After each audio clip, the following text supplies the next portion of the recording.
This is the Unit 1 test, Part 2. I'll read the passage for you and then read the questions, and feel free to pause when you need to, or just keep going through. The first part is Song by Henry Wadsworth Longfellow.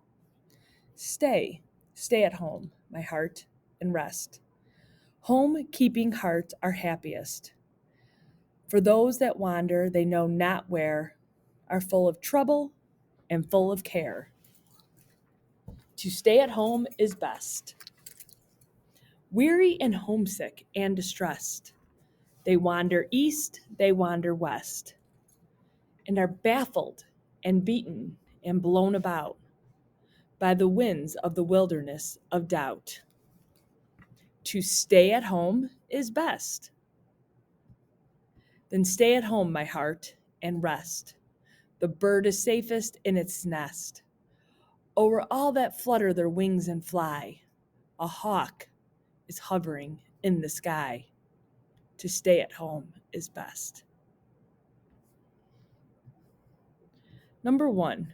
Which feature does song share with all lyric poetry? It expresses a single speaker's thoughts and feelings. It is written about events in the author's lives. It tells a story with characters and a setting. Look for characteristics of lyric poetry. Number 2. Which of the following is most clearly used to convey meaning in song? The development of a conflict and plot, a focus of a single moment in time, the repetition of words and phrases.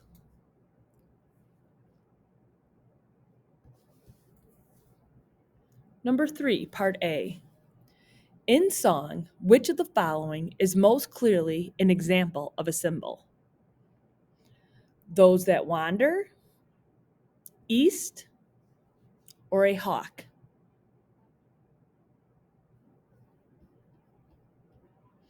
Part B. Which of these does the symbol identified in Part A most likely represent? Family life, misfortune, or gratitude?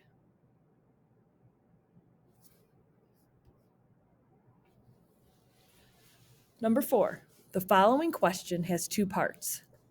Answer Part A first, then Part B. Part A. Which is the best restatement of the theme of song? Life is full of unhappiness. Home is where happiness is found. Staying at home is boring. Part B. Which answer best summarized the details in the poem that most clearly develop the theme identified in Part A? The poem uses images of birds leaving a nest to represent the difficulty of growing up. The poem uses the image of a nest to represent the love and safety of home. The poem uses images of stormy weather to represent doubt and unhappiness.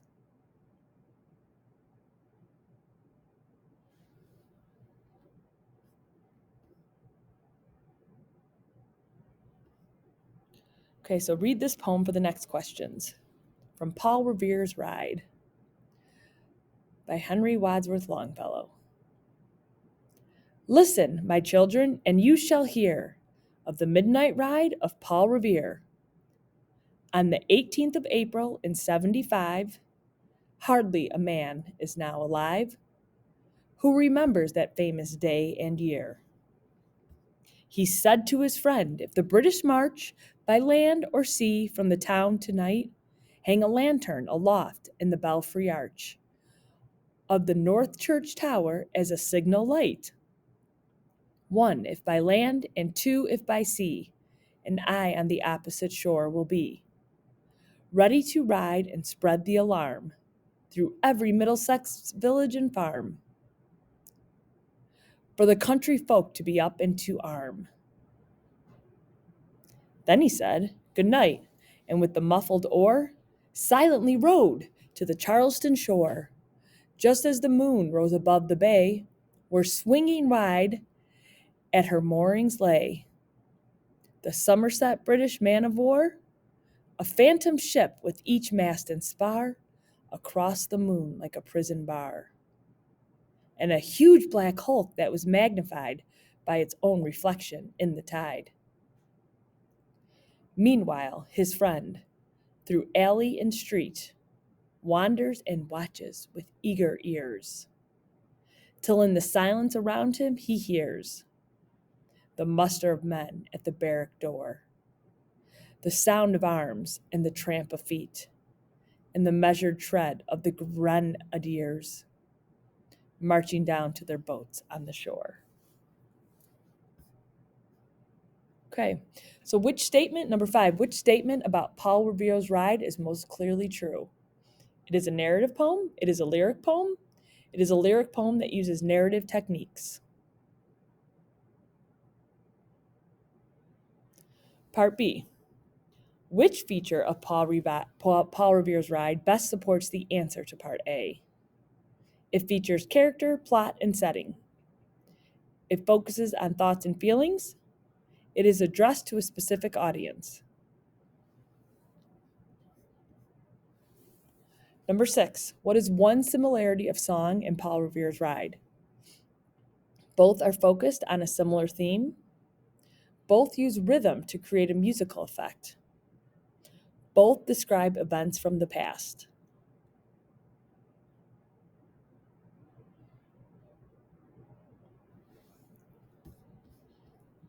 Okay, for the next questions, we'll read the short story and answer the questions. When I was a young girl, I learned many good habits at Aunt Agatha's place, habits that served me well later in life. For example, one of my chores was to milk the cows first thing in the morning. Missed milkings weren't going to make either my aunt or the cows too happy. If I overslept, I still had to do the milking and then rush off to finish my other chores, such as weeding, clearing brush around the old mill, and repairing fences. For every minute I overslept, I found there was a minute later on when I would have to rush. I learned the importance of getting up on time. The habit of early rising stuck, and ever since, I've never failed to get myself out of the house on time in the morning.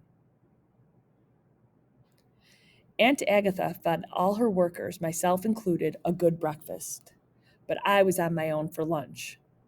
One day, I went out with a crew to work on some fields a good drive away from the house. I had forgotten to pack my lunch, and although Tony and Bud shared some of theirs with me, I was famished when we got home. When I told Aunt Agatha what had happened, she sniffed and said, them that take care of themselves get well taken care of. The rest most likely go hungry. Still, I noticed that she dished me out an extra big helping at dinner. At dessert, she asked me twice if I wanted an extra slice of pie. Which choice provides the best evidence that the story is written from a first-person point of view? Pronouns such as he, she, and they are used. The story tells something about what happened in the past. The narrator is a character in the story.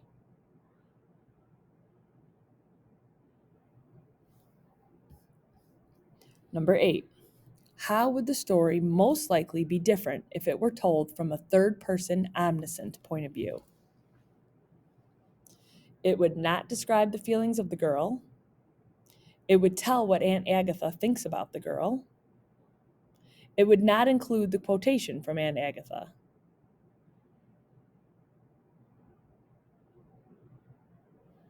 Number 9. Which sentence best states a central theme of the passage? Good habits start with getting up early and getting to work on time. If one person is irresponsible, everyone ends up with less than he or she deserves. Strictness may conceal kindness, and both strictness and kindness can be ways of caring.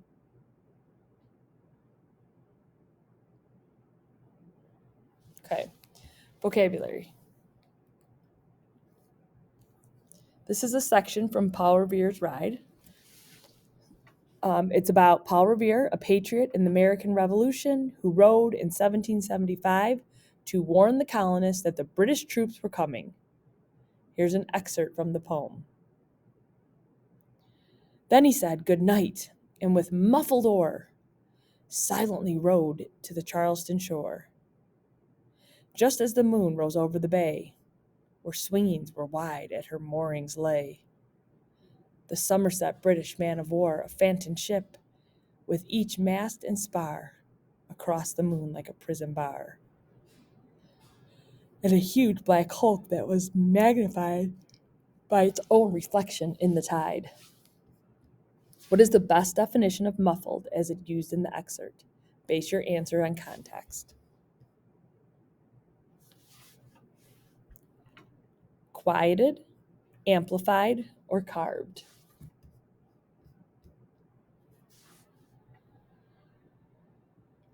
Okay, read the following dictionary entry for mooring.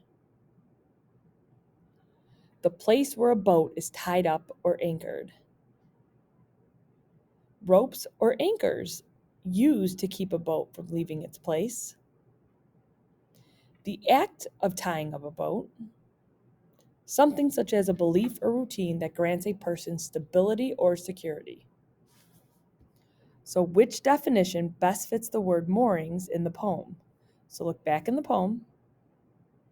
Where swinging wide at her moorings lay.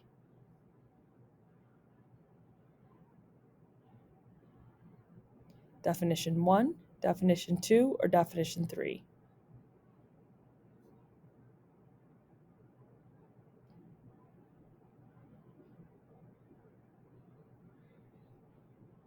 Okay.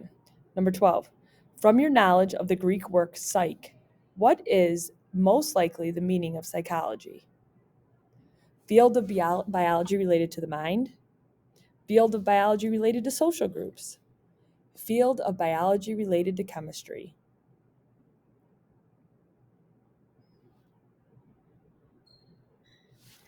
Read the following verse from a poem. I was doing nothing in my room when through the door I heard a boom. It was Danny, my kid brother, looking for something or another. What does the word choice in this poem reveal about the narrator?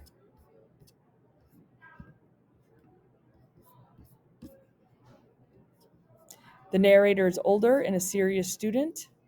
The narrator is young and has a casual attitude. The narrator has trouble expressing his feelings.